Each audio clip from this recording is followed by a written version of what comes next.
सद्गुरुदेव भगवान की जय। मुक्ति।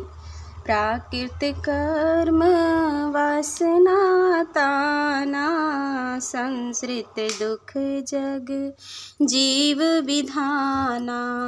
मन भावनी वर मुक्ति स्वरूपा, व्यापक व्याप्य सहज प्रभु रूपा।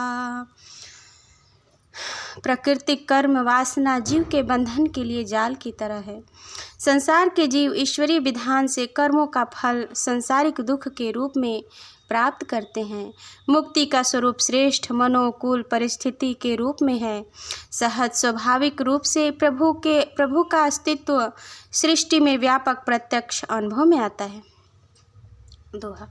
अलल व्योम जल मीन है, सागर अमित अपार। निज स्वच्छंद विचरण करे, ऐसी मुक्ति हमार।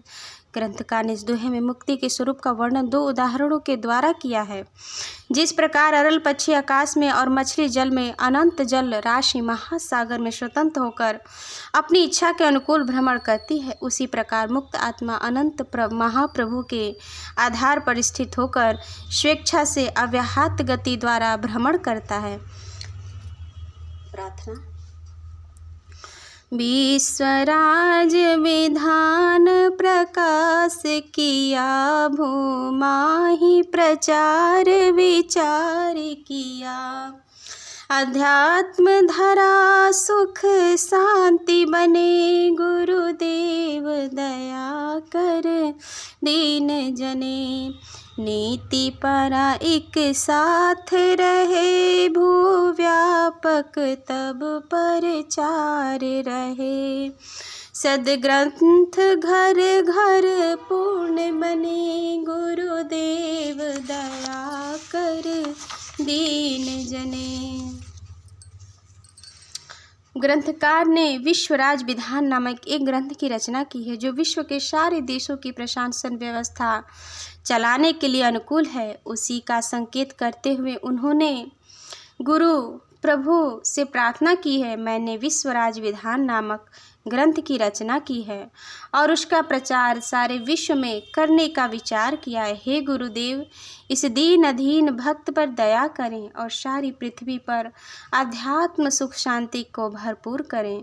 राजनीति और अध्यात्म विद्या दोनों साथ साथ विकसित हो और सारे भूमंडल में व्यापक दिव्य ज्ञान का प्रचार हो। संसार के प्रत्येक घर में अध्यात्म के ग्रंथों का पूर्णतः अध्ययन अध्यापन की व्यवस्था हो। इस प्रकार भक्त पर दया करें हे गुरुदेव।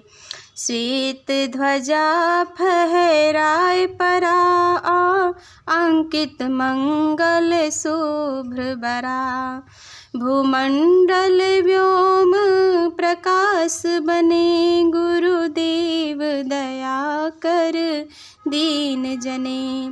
जन भाव विचार ज्ञान में और ज्ञान प्रकाश मिले मय में। अस्तिक्य भाव विचार बने, गुरुदेव दया कर दीन जने।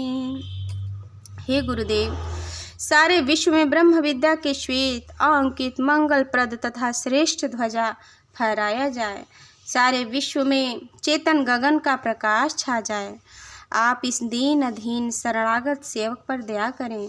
इस भक्त का विचार भाव राजनीति एवं न्याय की ओर आकृष्ट हुआ, इसलिए इसने इस ग्रंथ की रचना की।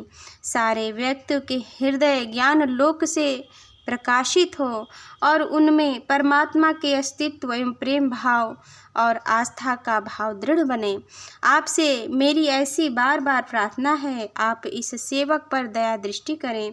इति सर्वेद उत्तरार्ध षष्ठ मंडल प्रथम अध्याय भाष्य समाप्त हुए। प्रेम से बोलिए सद्गुरुदेव भगवान की जय।